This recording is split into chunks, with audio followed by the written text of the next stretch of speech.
You are listening to Real Estate Today. To reach Deb tomorrow or with questions and comments about the show, please send an email to Deb at realrealestatetoday.com. That's Deb at realrealestatetoday.com. Now, back to this week's program. All right, thanks for coming back. We are in our final segment and in the home stretch of our home buyer seminar. Make sure you've gone back and listened to all the episodes, because if you listen to this one out of order, you might get confused. So boom, you are here. It's closing time. Exciting. You've been patient and you've waited and you've done your due diligence. So now what happens? Usually about a week or so before closing date, you schedule, the realtor will start to call around and schedule a time. Find a time that works for everyone. Usually you're trying to find a time. In our market, the buyers and the sellers usually attend closing together. Mm-hmm. Some markets, they don't do that quite as much. If I have a contentious closing, sometimes I'll do it separately.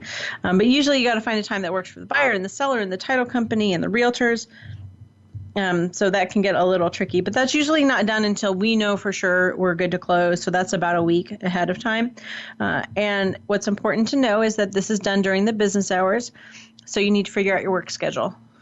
I have a lot of people who are like, well, I can't take time off. I'm like, well, I don't know what to. There are a few title companies out there who can do it outside of, but most of them don't here in town, except Greene County Regional Title.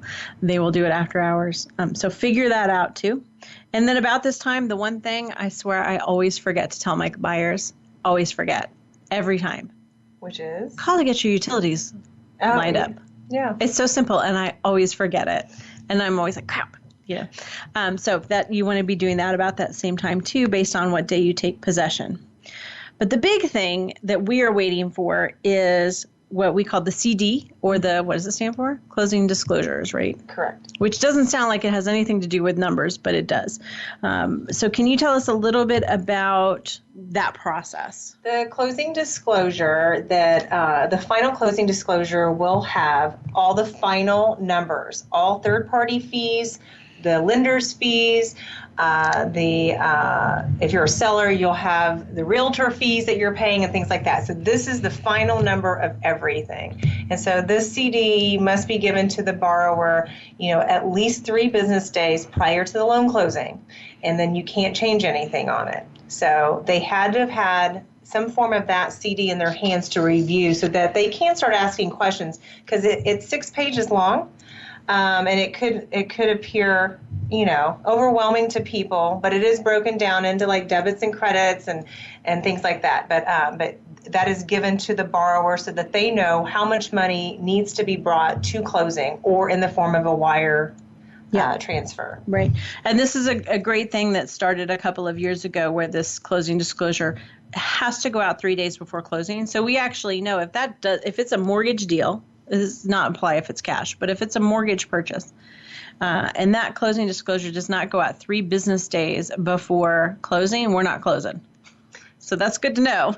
That and I want to also keep in mind too that this is for residential mortgages. Mm-hmm. So if you are buying, I know some people who've done that before. Maybe now they're going to go do a business loan of some sorts. They've thinking that now they know the lingo, right? And they'll ask the commercial loan officer, "Well, do I get my closing?" Right. And that's not on that side. Just residential mortgage loans. Yep, that's a good point, because I had someone once recently ask me, well, now we did closing, we signed all the paperwork, but now it's not final for 3 days, right?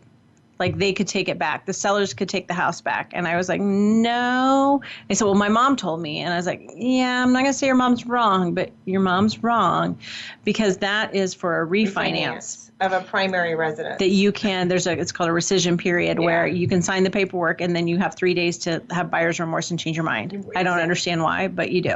That is not the case here. When it is done, which is why this is such a big deal. So Karen mentioned that closing disclosure is going to show your credits and your debits.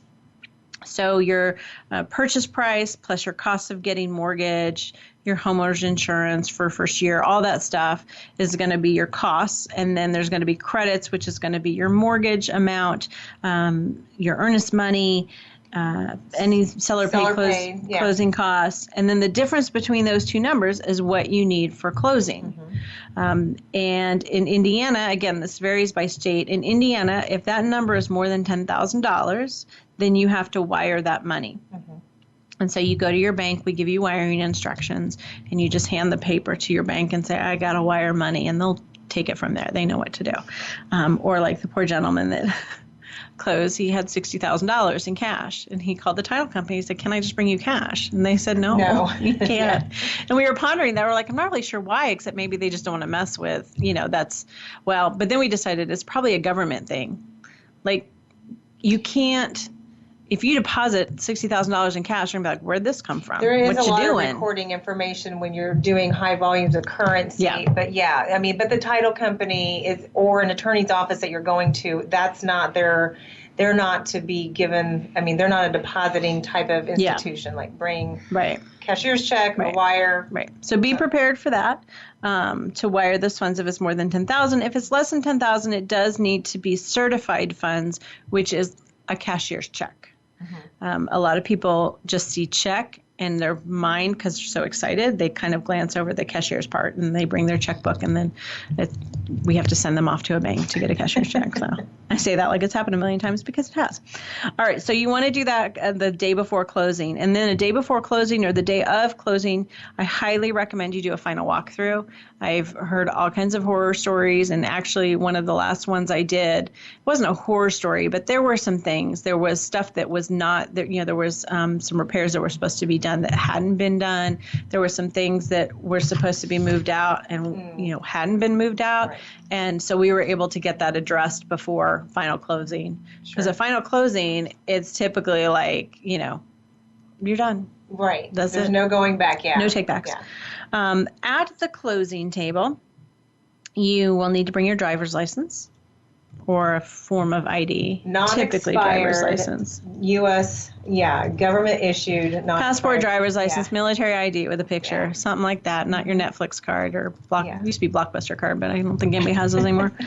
Because they do have to notarize your license, and you're going to sign a bunch of stuff, and it usually takes about an hour. And we've done a couple shows on this. There was one actually, I think back in December, that was a closing in real time where we had Brittany Libert from Regional Title Company who actually talked through like, okay, this is what a closing kind of looks like. Right. So if you're curious about all those details, there's plenty of information out there. And then possession. So you've signed everything. The deed's been signed over to you. The money's been released by the lender. Possession is if it's at closing, you get the keys right there at closing table. It's yours.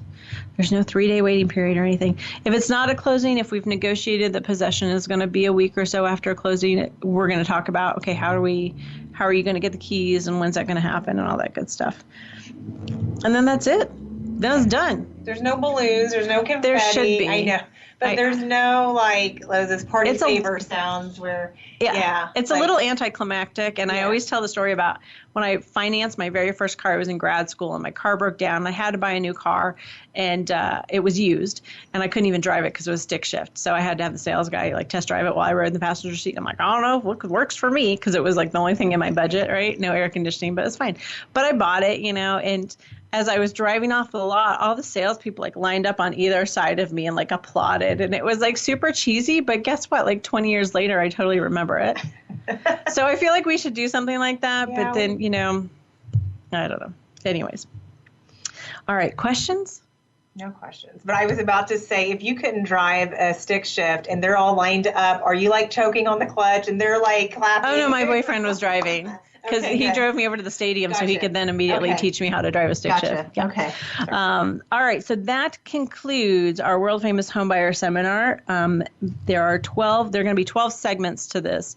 4 shows total. In each show, there's kind of 3 segments. And so we're going to have that split up so you can listen to it. So if you've gotten this far and you haven't listened to the rest of it, you might want to go back and listen because it's good information that hopefully boils it down and makes it really, really simple. It's not that complicated if you have the right team behind you. Mm-hmm. And that's really the key to this whole thing. A good realtor, a good lender, and other good resources like home inspectors and insurance people. Then everybody does it. All the time.